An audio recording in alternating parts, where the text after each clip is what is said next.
This is Neil Patel, helping you succeed through online marketing. So we're going to talk about if blog posts are the best SEO strategy today. I need to sneeze, but I'm holding it. So let me show you this post from LinkedIn. So this guy, Peter Caputa, CEO of DataBox, so he said this. So the other day, an agency owner told me they were going to ramp up their content production for their own marketing from 4 to 8 articles per month. This is the exact advice I used to give in 2010. Publish more blog posts to get more search traffic. The problem, it doesn't work anymore. Neil, you want to read some of these? All right, so instead of going down all of these, I would actually tell you what I would do. I do think writing more content isn't a bad idea if you have already really good SEO traffic. If you have no SEO traffic, you're going to have to write blog posts too. But I would actually look at it a very different way.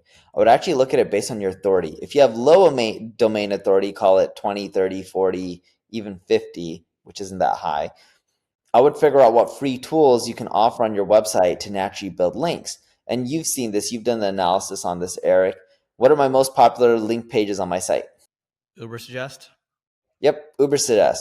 And all my other tools like Answer the Public, Ubersuggest. When you look at how many links free tools get, it blows out of the water any type of content that most people could ever write. So, and it just continually builds links. You continually get that residual effect without much work.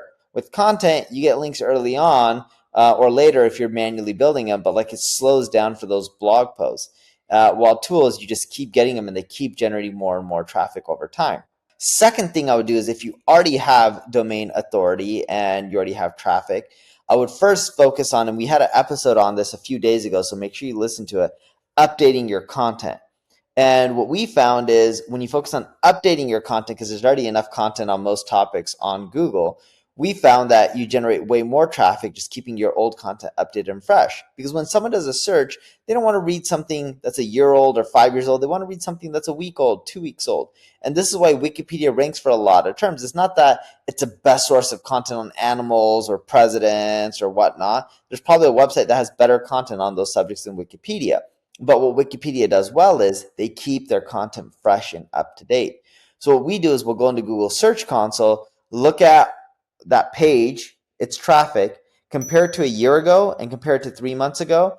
And when we do a comparison to either of those, date points, if the traffic has gone down for either of those date points, we update the content and make it fresh. And when I say update it, we look at who's ranking above us. What do they have that we're not including? We look at that subject and poke holes and figure out, all right, what can we do to make that content about that topic more fresh, up to date, better, more valuable to users? Does it need videos? Does it need more images? How's the conversational tone? We look at literally every aspect to try to improve the content. And then, of course, we do mix in new content as well, whether you have a low domain authority or a high domain authority, because without content, you're just not going to do as well. And not every topic has already been written about, because there's always new things in most industries that you could be writing on.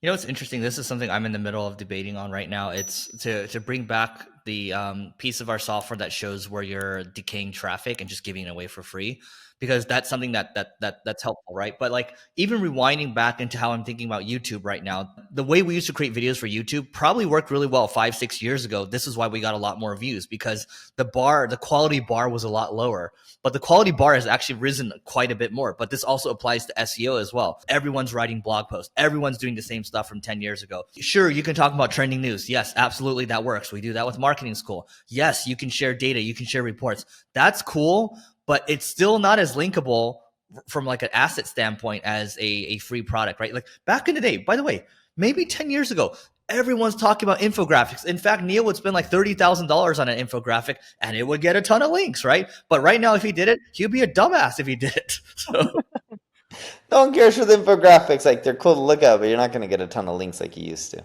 how many links do you think that those infographics got on average? I don't know. I had a blog post that broke it down, but like some got like 20, 30, 50, some 100, some more. The problem is when you look at the link tools, you'll start seeing like a lot of junk links in there too. But if you actually look at like how many unique good sites link to you, I would say like 20, 30 at least per infographic. I mean, look, I'm looking at neilpatel.com/ubersuggest right now. So referring domains is about close to 21,000 or so. And you can certainly go look at the quality of links. But at the end of the day, it's something that provides utility. He's got links from Google, Adobe, GitHub, Shopify, Wix, Reddit, PayPal, Trustpilot, everything. So anyway, it is what it is. Take it for what it is. Sure, it's going to cost you more money. It's going to cost you more time. But at the end of the day, it's actually going to cost you less. So think of it that way. Now, if you have any questions, leave a comment below. I'm here to answer them and help you out. If you enjoyed the video, like it, share it, tell people about it. Thank you very much.